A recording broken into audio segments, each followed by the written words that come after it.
1926 के बाद आरएसएस एक स्थिर विचार मात्र नहीं रह गया था। शाखा की संरचना स्पष्ट हो चुकी थी, उसकी दिनचर्या नियमित हो चुकी थी और उसके मूल संस्कार स्वयंसेवकों के जीवन का हिस्सा बनने लगे थे। यह वह क्षण था जब संगठन के सामने एक नया प्रश्न स्वाभाविक रूप से उभरने लगा, क्या यह प्रयोग केवल नागपुर तक सीमित रहेगा या इसका विस्तार भी होगा? आरएसएस के इतिहास में विस्तार कभी किसी लक्ष्य के रूप में घोषित नहीं किया गया। न कोई विस्तार योजना बनी, न कोई अभियान चलाया गया। फिर भी जैसे जैसे स्वयंसेवकों का जीवन नागपुर की सीमाओं से बाहर गया, नौकरी, शिक्षा, पारिवारिक कारणों से शाखा की प्रक्रिया भी उनके साथ चल पड़ी। विस्तार किसी निर्णय का परिणाम नहीं था, वह स्वाभाविक परिणति था।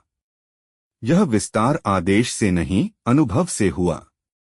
जिन स्वयंसेवकों ने शाखा में अनुशासन, समानता और सेवा का अभ्यास किया था, उन्होंने जहां भी जीवन बसाया, वहीं उसी प्रक्रिया को दोहराने का प्रयास किया।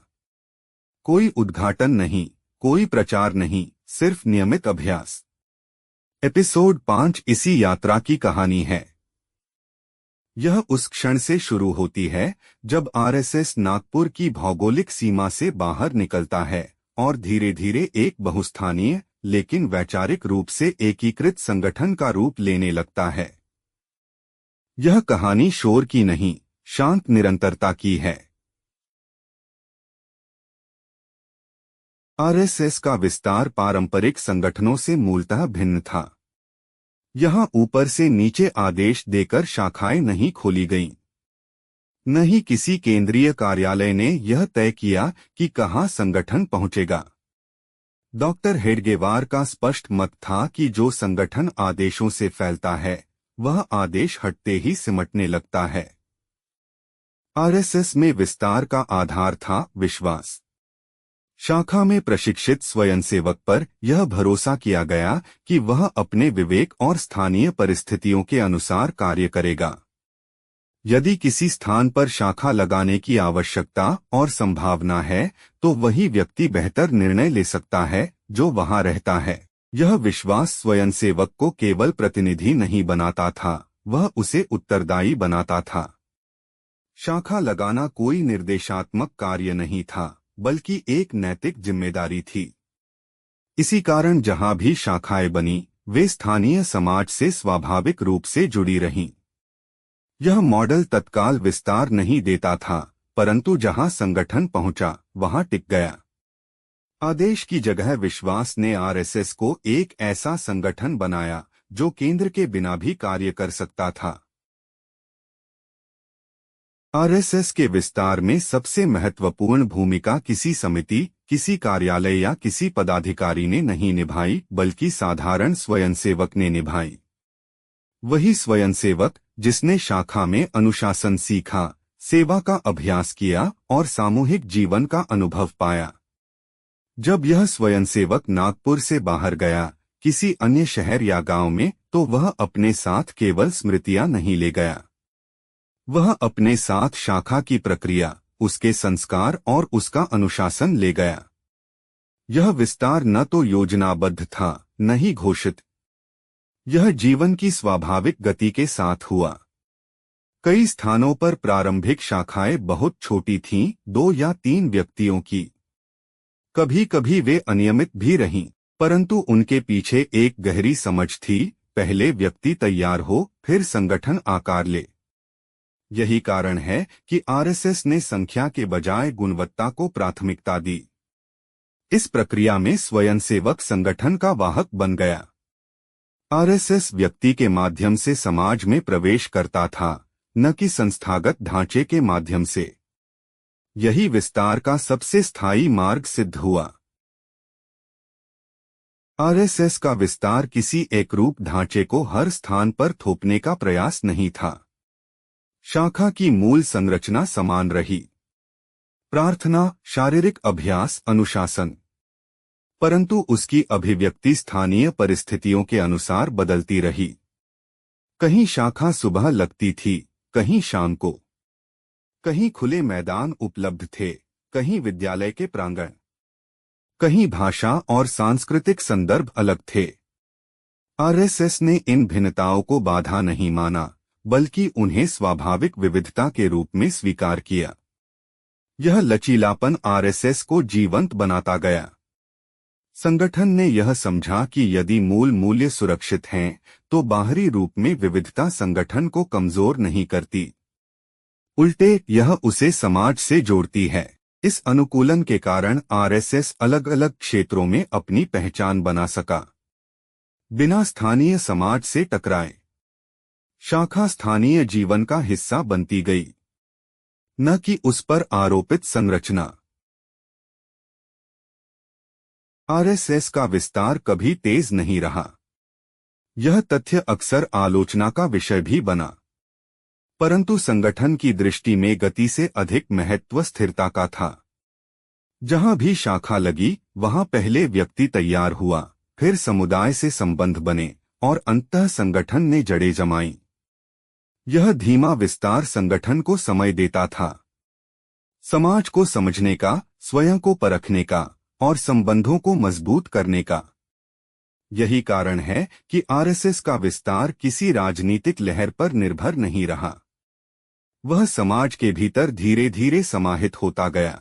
एपिसोड 5 की आगे की स्लाइडों में हम देखेंगे कि यह विस्तार कैसे महाराष्ट्र से बाहर पहुंचा, किन चुनौतियों का सामना करना पड़ा और कैसे आरएसएस एक बहुस्थानीय संगठन बनते हुए भी वैचारिक रूप से एक रहा।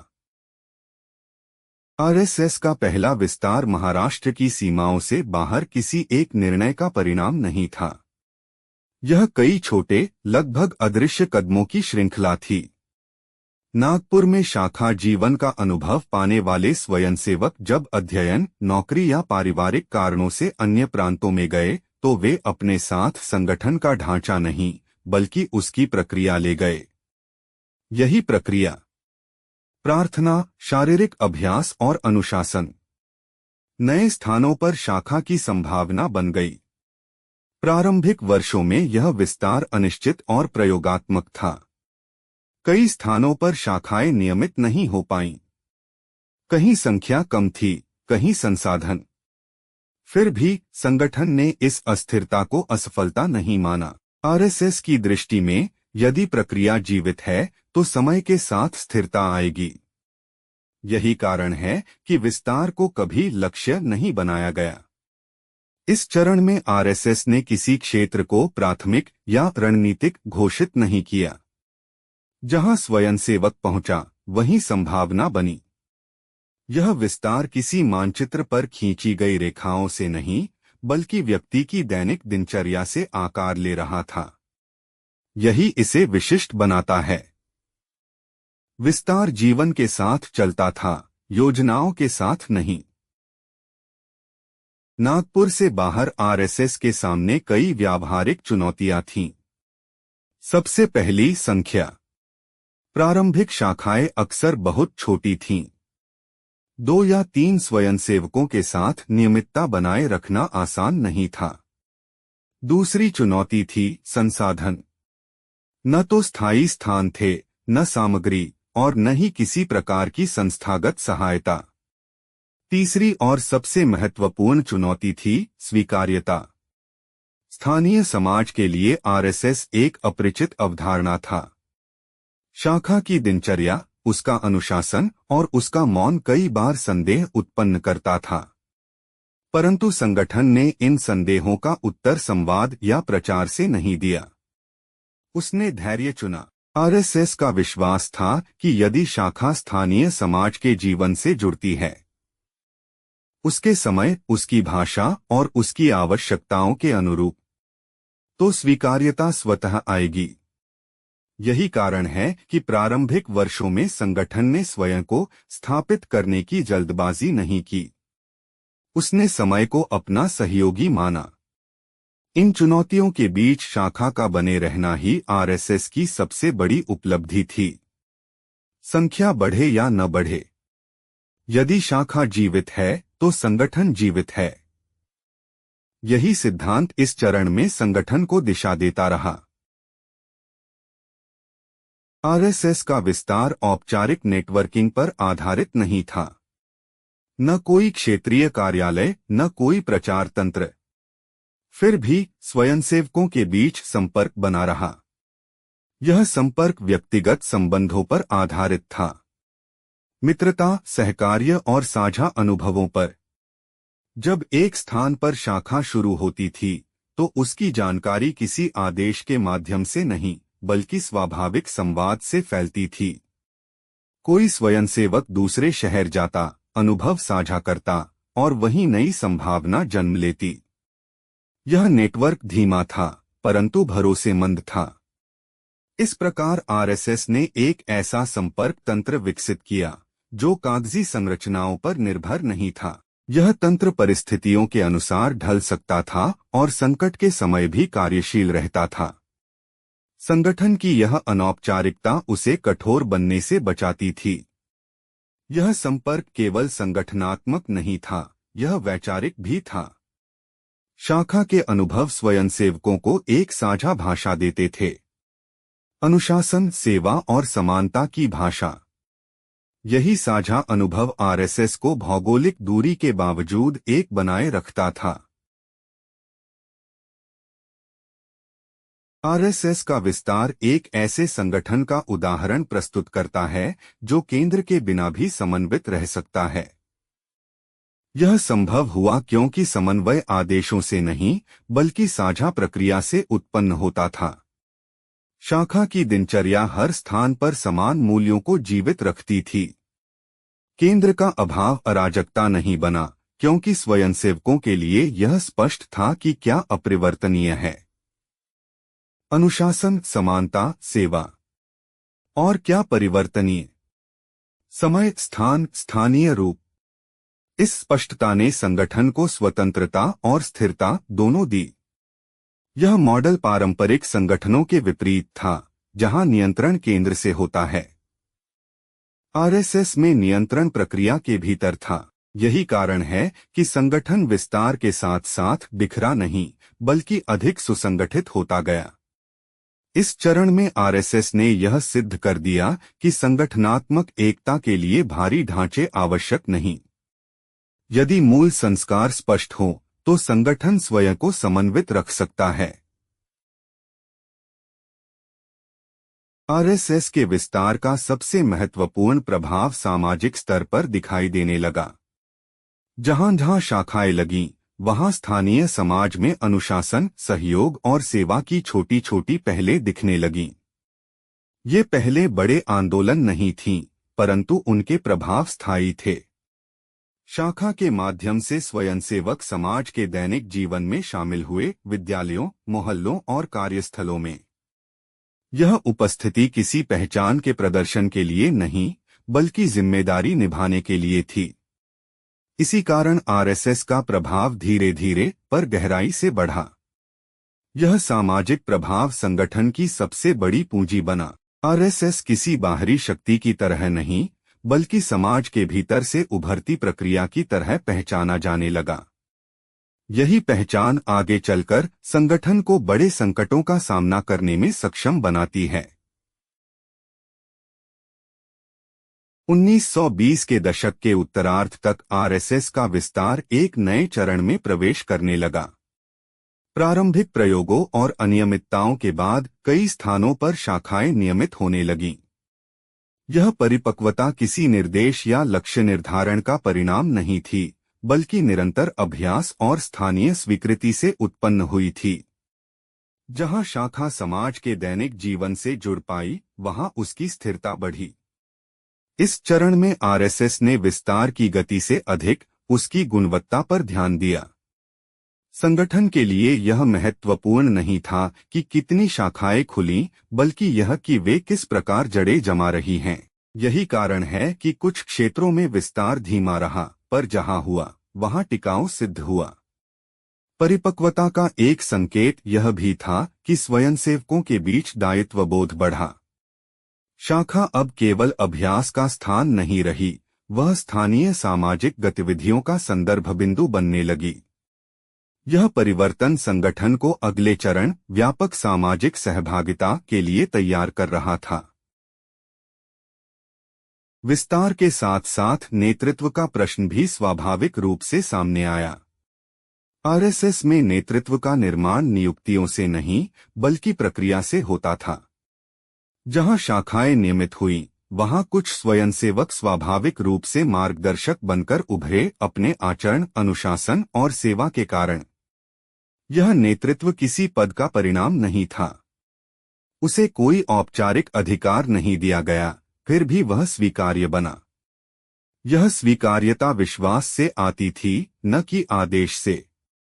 यही आरएसएस की संगठनात्मक विशेषता थी। नेतृत्व व्यक्ति के भीतर से उभरता था, संगठन द्वारा थोपा नहीं जाता था।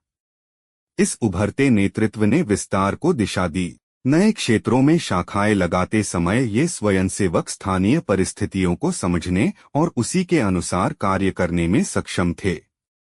इससे संगठन का स्वरूप एकरूप होते हुए भी लचीला बना रहा। आरएसएस का विस्तार केवल सफलताओं की कहानी नहीं था।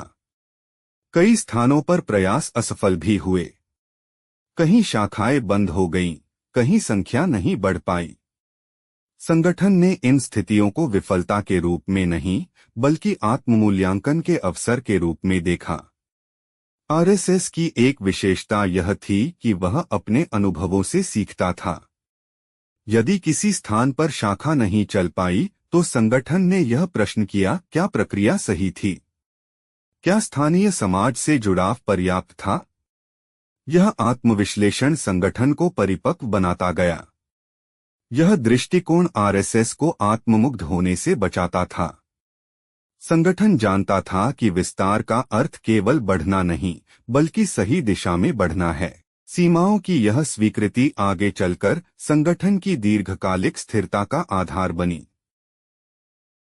1930 के दशक की शुरुआत तक आरएसएस कई स्थानों पर सक्रिय हो चुका था। भौगोलिक रूप से यह एक बहुस्थानीय संगठन बन रहा था, पर वैचारिक रूप से उसकी एकता बनी रही। इसका कारण था शाखा की समान प्रक्रिया और मूल संस्कार। जहां भी शाखा लगी, वहां अनुशासन, समानता और सेवा का वही अभ्यास हुआ। स्थानीय रूप भिन्न हो सकते थे, पर मूल मूल्य अपरिवर्तित रहे। इस संतुलन ने संगठन को विविधताओं के बीच भी एक बनाए रखा। यह वैचारिक एकता किसी लिखित घोषणा पत्र से नहीं बल्कि साझा अनुभव से उत्पन्न हुई। स्वयंसेवकों के बीच संवाद और संपर्क ने इस एकता को मजबूत किया।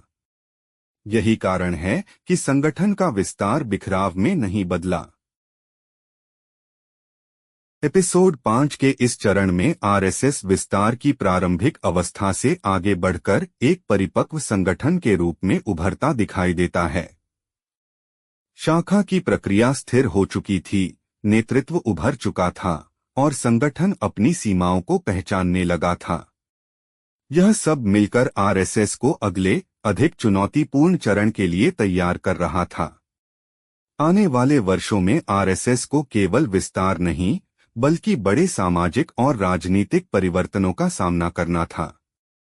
संगठन की यह मौन, अनुशासित और विश्वासाधारित संरचना ही उसे उन चुनौतियों से निपटने में सक्षम बनाएगी। अगली स्लाइडों में हम देखेंगे कि यह विस्तार किन नए संदर्भों से टकराया और कैसे आरएसएस ने अपनी पहचान बनाए रखते हुए समय की कसौटी पर स्वयं को परखा। जब आरएसएस नागपुर से बाहर विभिन्न क्षेत्रों में उपस्थित होने लगा, तो उसके प्रति समाज की प्रतिक्रिया एकरूप नहीं थी। कहीं जिज्ञासा थी, कहीं संदेह और कहीं मौन स्वीकार्यता। यह स्वाभाविक था, क्योंकि आरएसएस की कार्यशैली पारंपरिक संगठनों से भिन्न थी। न कोई प्रचार, न औपचारिक सदस्यता और न ही सार्वजनिक घोषणाएं। ऐसे में समाज को संगठन को समझने में समय लगा। शाखा की नियमितता और स्वयंसेवकों का आचरण धीरे धीरे पहचान का आधार बना।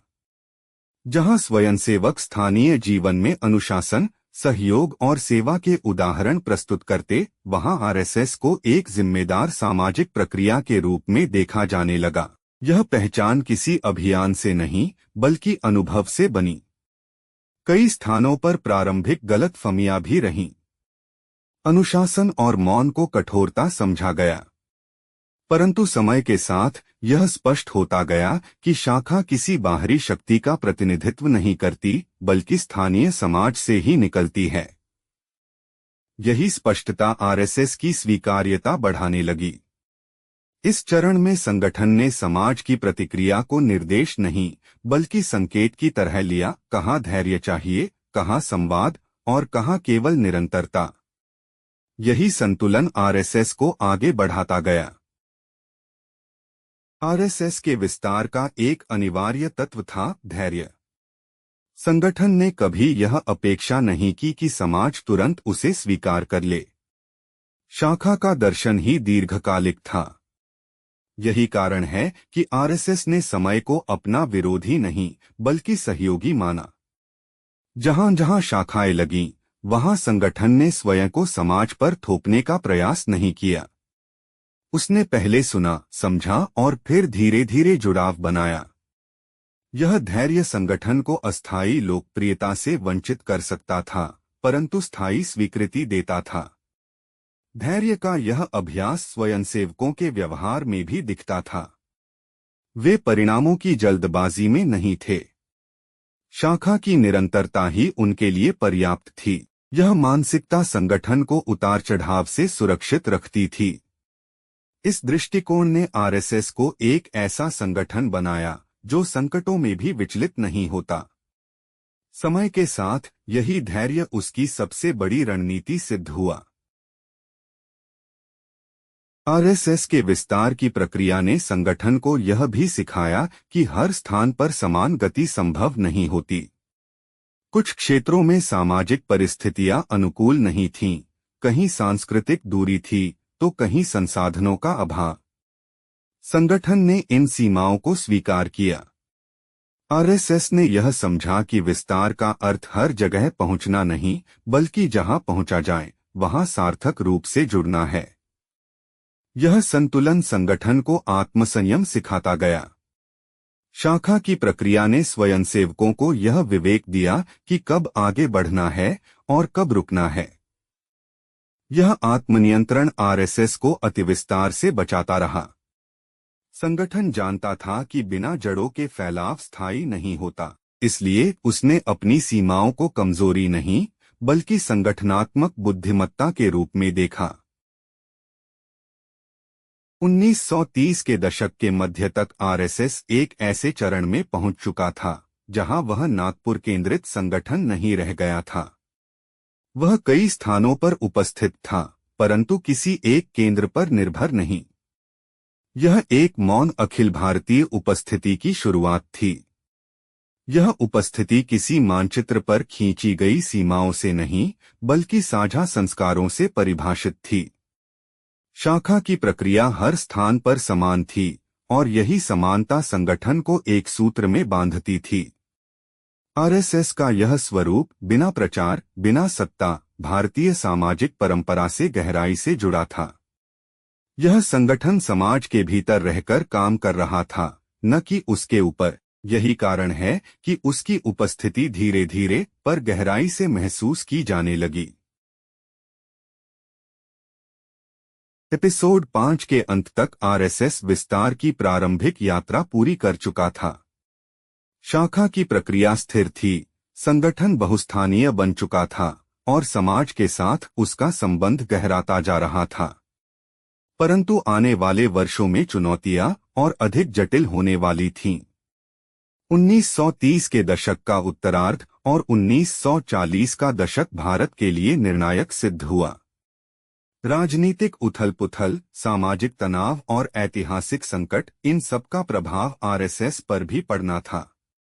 संगठन की अब तक की मौन, अनुशासित संरचना ही उसकी सबसे बड़ी पूंजी बनने वाली थी। अगले एपिसोड में हम देखेंगे कि आरएसएस ने इन चुनौतियों का सामना कैसे किया, कैसे शाखा संकट के समय संगठन की स्थिरता बनी और कैसे मौन प्रक्रिया ने बड़े इतिहास में अपनी भूमिका निभाई। यहीं से शुरू होती है अगली कहानी।